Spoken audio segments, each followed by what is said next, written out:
இன்னைக்கு நம்ம கிட்ஸ்க்கு ரொம்ப பிடிச்ச டோரா பேன் கேக் எப்படி செய்யறதுன்னு பார்க்க போறோம். டோரா பேன் கேக் செய்யறதுக்கு தேவையான இன்கிரீடியன்ஸ் எல்லாம் எடுத்து வச்சிருக்கேன்.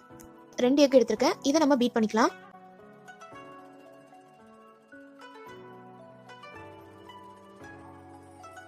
$150 கிராம் மைதா ஆட் பண்ணிக்கலாம்.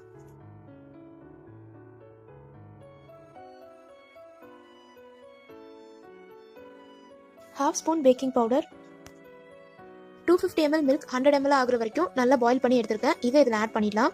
மில்க் ரூம் டெம்பரேச்சர்ல தான் இருக்கணும். 30 ml ஹனி ஆட் பண்ணிக்கலாம்.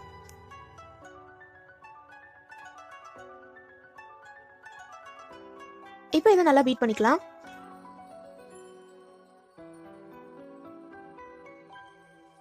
இதுல ஒரு ½ ஸ்பூன் வெனிலா எசன்ஸ் ஆட் பண்ணிட்டு நல்லா மிக்ஸ் பண்ணிக்கலாம்.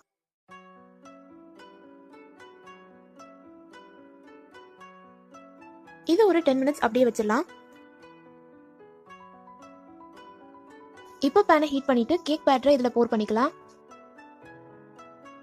இது செய்யும் போது ஸ்டவ் லோ ஃப்ளேம்ல தான் இருக்கணும்.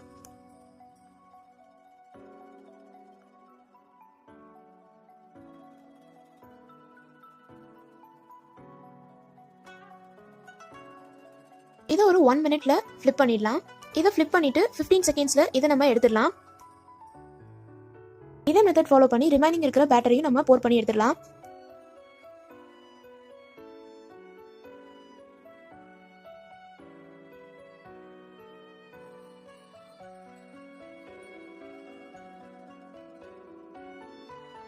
இப்போ டோரா பேன் கேக் செய்யறதோட லாஸ்ட் ஸ்டெப்க்கு நம்ம வந்துட்டோம். இப்போ நம்ம 1 by 1 பேன் கேக்ல சாக்லேட் ஸ்ப்ரெட் வச்சு ஃபில் பண்ணிக்கலாம்.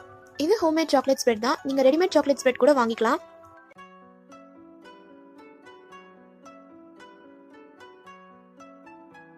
அவ்வளோதான், ரொம்பவே டெலிஷியஸான டோரா பேன் கேக் ரெடி ஆயிடுச்சு.